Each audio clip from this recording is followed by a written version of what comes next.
আসসালামু আলাইকুম। আজ আমি নিয়ে আসলাম কাঁঠালের বিচি দিয়ে মুরগির মাংসের একটি রেসিপি, যেটা রান্না করতে আমার সময় লেগেছে মাত্র 7 মিনিট। মুরগির মাংসগুলোকে আমি সামান্য লবণ, হলুদ এবং মরিচ দিয়ে মেখে নিয়েছি। যারা আমার ভিডিওটি দেখছেন, প্লিজ ভিডিওটিতে একটি লাইক দিয়ে দিবেন এবং আমার চ্যানেলকে সাবস্ক্রাইব করে নেবেন। যারা এর মধ্যে আমার চ্যানেলটি সাবস্ক্রাইব করেছেন, আপনাদের সকলকে অসংখ্য ধন্যবাদ। যদি ফেসবুক পেজ থেকে দেখে থাকেন, অবশ্যই পেজটিকে ফলো দিয়ে রাখবেন। মাখানো মুরগির মাংসটাকে আমি তেলে প্রথমে ভেজে নিচ্ছি। এখানে আমার মুরগির মাংসটা হাই হিটে ভাজছি। 1.5 মিনিট ভাজবো আমি, 1.5 থেকে 2 মিনিট। আমার মুরগির মাংসটা ভাজা হয়ে গিয়েছে। এখন আমি একটা প্রেসার কুকার নিয়ে নিয়েছি। এর মধ্যে দিয়ে দিলাম তেল, সামান্য পেঁয়াজ কুচি, দুটো এলাচ, দুটো তেজপাতা এবং 2 টুকরা দারচিনি। এটাকে একটু ভেজে দিয়ে দিচ্ছি 1.5 টেবিল চামচ পেঁয়াজ বাটা, 1/2 টেবিল চামচ আদা বাটা, 1/2 টেবিল চামচ রসুন বাটা। এই মশলাটাকে আমি কষিয়ে নিচ্ছি। এখানে 30 সেকেন্ডের মতো লেগেছে। এরপরে একটু পানি দিয়ে দিলাম, শুকনো মশলা দেব। দিয়ে দিচ্ছি 1 চা চামচ লাল মরিচের গুঁড়ো, 1 চা চামচ হলুদের গুঁড়ো, জিরার গুঁড়ো, ধনিয়া গুঁড়ো এবং গরম মশলা। দিয়ে দিলাম লবণ। আর একটু পানি দিয়ে এটাকে আমি ভালো মতো কষিয়ে নিচ্ছি। দেখে মনে হচ্ছে যে তেল কম হয়ে গেছে, কিন্তু তেল কম হয় না। প্রেসার কুকারে রান্না করলে এমনিতেই তেল তেলে হয়ে যাবে।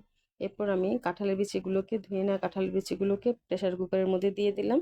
দিয়ে মশলার সাথে একটু ভালো মতো মিশিয়ে নিচ্ছি। এরপর একটু পানি দিয়ে আবারও মিলিয়ে নিব। এখন আমি এটাকে ঢেকে দুটো সিটি দিয়ে নিব। আপনারা চাইলে 2 বা 3টে যে সিটি দেন না কেন, মানে সিদ্ধ হওয়া পর্যন্ত সিটি দিয়ে নিব। সিটি দেওয়া হয়ে গিয়েছে। এখন আমি এটার অতিরিক্ত হাওয়াটা বের করে নিচ্ছি। দেখুন উপরে কতটা তেল বের হয়ে আসছে আর একদম মাখা মাখা হয়ে গেছে। এখন আমি যে মাংসটা ভেজে নিয়েছিলাম, এটা কাঁঠালের বিচির মধ্যে দিয়ে দিব। তার আগে দিয়ে দিচ্ছি 1 টেবিল চামচ টমেটো কেচাপ। এরপর ভাজা মাংসগুলো এর মধ্যে দিয়ে দিচ্ছি, দিয়ে একটু মিলিয়ে নিলাম। নিয়ে এভাবে আমি এখন মুরগির মাংস দেওয়ার পর অবশ্যই একটা সিটি বাজাবেন। 2টা বা 3টা দেওয়ার কোনো দরকার নেই, মানে একটা সিটিতে মুরগির মাংসটা এমনিতেই ভাজা সিদ্ধ হয়ে যাবে। একটা সিটি দেওয়ার পর এটা অতিরিক্ত হাওয়াটা আমি বের করে নিচ্ছি। দেখেন আমার কাঁঠালের বিচি এবং মুরগির মাংসটা এখন একদম কষা। আপনারা যদি কষা খেতে চান তাহলে এইভাবেই এই অবস্থাতে নামিয়ে নিতে পারেন, অথবা আরেকটা সিটি দিয়ে একবারে নামিয়ে নেবেন। আমি এটাকে একটু ঝোল দিব এখন, তাই গরম পানি ব্যবহার করছি। এখানে আমি গরম পানি দিচ্ছি, 1/2 কাপের থেকেও কম।